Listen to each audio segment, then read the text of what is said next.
So our most recent piece of vital information is, if you're going to rent an apartment, make sure you get the renter's insurance. It'll be worth it.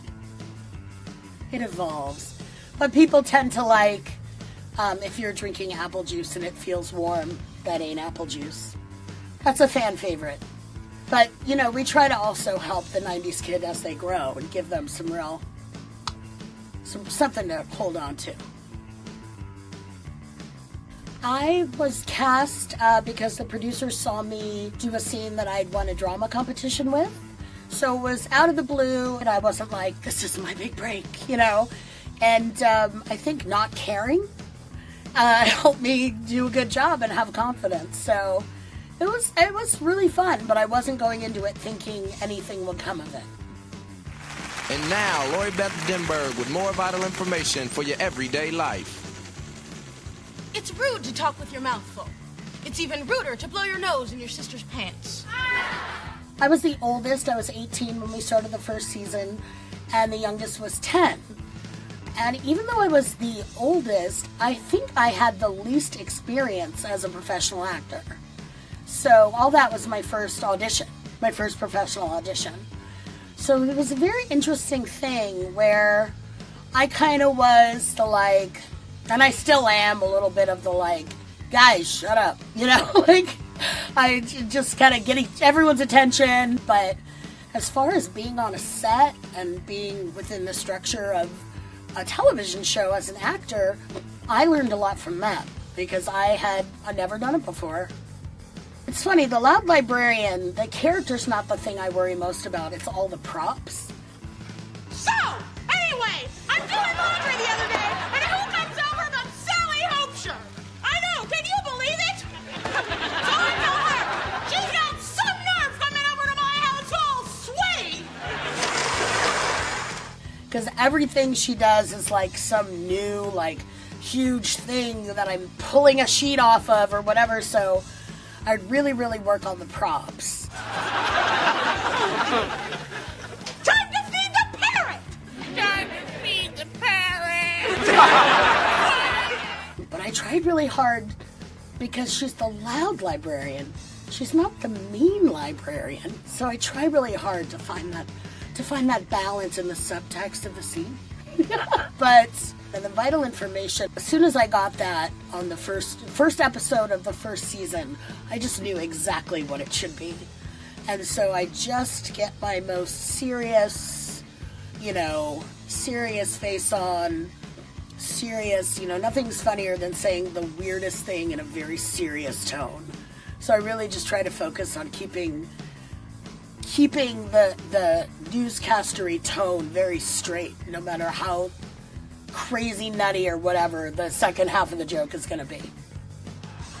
If your mother tells you to sweep the kitchen floor, don't hold your sister upside down and use her head as a broom.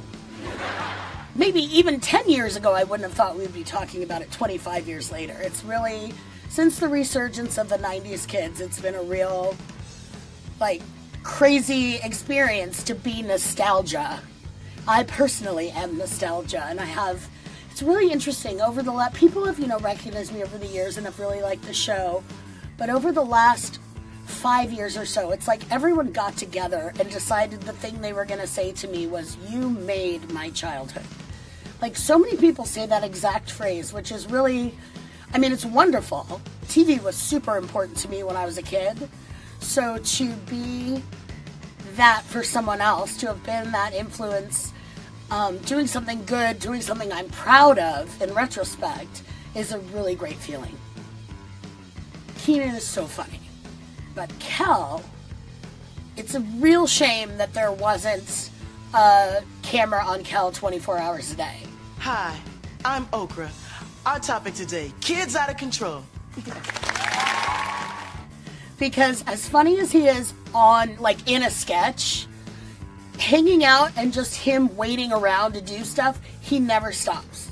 He would be like Michael Jackson dancing around the corner, and you'd be like, where's Kel? And he'd come back the other way, and just constantly entertaining.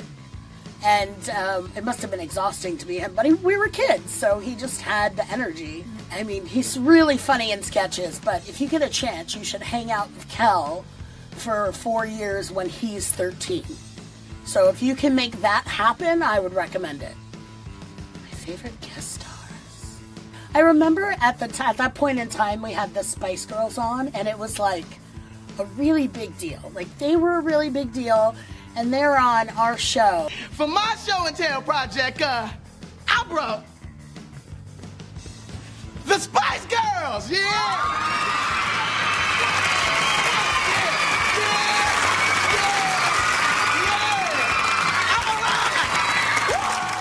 So it was like, that's pretty cool. I approve. And then like Chris Farley came on. Hey, man, what are you doing? I wasn't talking about ketchup. We're talking about ketchup? Well, don't knock it till you try it, Rando. Because this stuff is good. I think the key was that the tone didn't change. That it was not goofy, baby, pandering, material. It was smart and irreverent and done by smart and irreverent people, written by them. It wasn't some, little kid show. It was just like a little crazy, a little smart, a little crazy, a little messy, a little wacky.